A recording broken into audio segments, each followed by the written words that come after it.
Deputy CM ఆర్థిక శాఖ మంత్రి మల్లు భట్టి విక్రమార్క అధ్యక్షతన ఇవాళ సచివాలయంలో మధ్యాహ్నం 2 గంటలకు కేబినెట్ సబ్ కమిటీ భేటీ కానుంది. ఈ సమావేశానికి మంత్రులు ఉత్తమ్ కుమార్ రెడ్డి, పొన్నం ప్రభాకర్, దుద్దిల శ్రీధర్ బాబు, పొంగులేటి శ్రీనివాస్ రెడ్డి హాజరు కానున్నారు.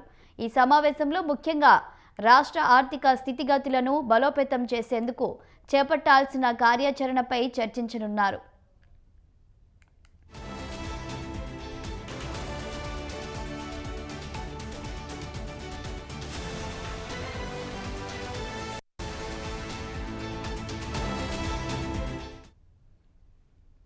కేంద్ర ప్రభుత్వం నుంచి రావాల్సిన నిధులు, వారు విధించే పరోక్ష పన్నులపై కూడా డిస్కస్ చేయనున్నట్లుగా తెలుస్తుంది. ప్రజలపై ఎలాంటి భారం పడకుండా ఆదాయాన్ని మరింత పెంచే మార్గాలపై మంత్రులందరూ తమ అభిప్రాయాలను వెల్లడించి వాటిపై చర్చించనున్నారు. అదేవిధంగా 6 గ్యారంటీల అమలు, ఆయా జిల్లాల్లో ఇందిరమ్మ ఇళ్ల పురోగతి, రాష్ట్రంలో ఖరీఫ్ సాగు అంశాలు చర్చకు రానున్నట్లుగా సమాచారం.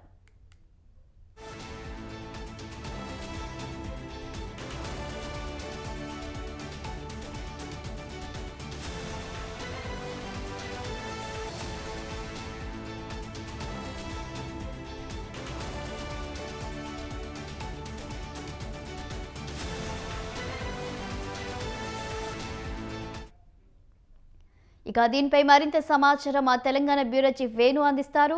వేణు, చెప్పండి. ఇక తెలంగాణలో సబ్ క్యాబినెట్ మీటింగ్ జరగబోతున్నట్లు తెలుస్తుంది. దీనికి సంబంధించిన వివరాలేంటి?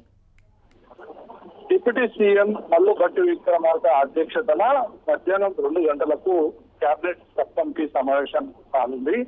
ఈ సమావేశం ప్రధాన ఎజెండా రాష్ట్రంలో ఉన్నటువంటి ఆర్థిక పరిస్థితి, మరోవైపు ఏదైతే ఏ మార్గాల ద్వారా ఆదాయాన్ని సమకూర్చుకోవచ్చు, ఎలా సమకూర్చుకోవచ్చు అనే దానిపైనే ప్రధానంగా ఈ కేబినెట్ సబ్ కమిటీ సమావేశం జరుగుతుంది.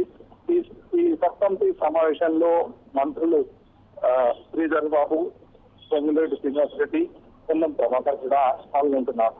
ముఖ్యంగా కేంద్ర ప్రభుత్వం నుండి రావాల్సినటువంటి నిధులు ఏ మేరకు వచ్చాయి, అలాగే కేంద్రం విధించే పరోక్ష పన్నులపై కూడా ఈ సమావేశంలో చర్చించబోతున్నారు. ప్రజలపై ఎలాంటి భారం పడకుండా ఆదాయాన్ని మరింత ఏ విధంగా పెంచాలి అనే దానిపైనే మంత్రులు వారి అభిప్రాయాలను పై ఈ సమావేశంలో చర్చించబోతున్నారు. ముఖ్యంగా ఇప్పటికే కాంగ్రెస్ ప్రభుత్వం అధికారంలోకి వచ్చాక 6 గ్యారంటీలను అమలు చేస్తామని చెప్పింది. ఈ 6 గ్యారంటీలో కొన్ని ఇప్పటికే సేకరించగా అవి ఏ దశలో ఉన్నాయి, అలాగే గ్రామీణ ప్రాంతంలో వాటి యొక్క ఫలితాలు ఏ విధంగా ఉన్నాయి అనే దానిపైనే చర్చించనున్నారు. మరోవైపు ఇప్పటికే ఇందిరమ్మ ఇళ్ల పథకాన్ని కూడా ప్రభుత్వం ప్రారంభించింది. ఈ ఇందిరమ్మ ఇళ్ల పురోగతి పైన కూడా చర్చించబోతున్నారు. ఇక రాష్ట్రంలో ఖరీఫ్ సాగు ఇప్పటికే ప్రారంభమైంది. దీనిపైన కూడా ఏ సమస్యలు ఉత్పన్నమవుతున్నాయి, ముఖ్యంగా యూరియా సమస్య రాష్ట్ర వ్యాప్తంగా ఉంది. అయితే ఇందుకు సంబంధించి ఇప్పటికే ప్రభుత్వం కేంద్ర ప్రభుత్వాన్ని కూడా కోరింది, రాష్ట్రానికి కావాల్సినంతగా యూరియా సరఫరా చేయాలి. మరోవైపు ఎవరు కూడా కృత్రిమ యూరియా కొంత సృష్టిస్తే వారిపై కఠిన చర్యలు తీసుకోవాలని చెప్పి రాష్ట్ర ప్రభుత్వం ఇప్పటికే డిసైడ్ చేసింది. కాబట్టి ఈ వ్యవసాయ సాగుకు సంబంధించిన అంశాలపై కూడా చర్చించబోతున్నారు.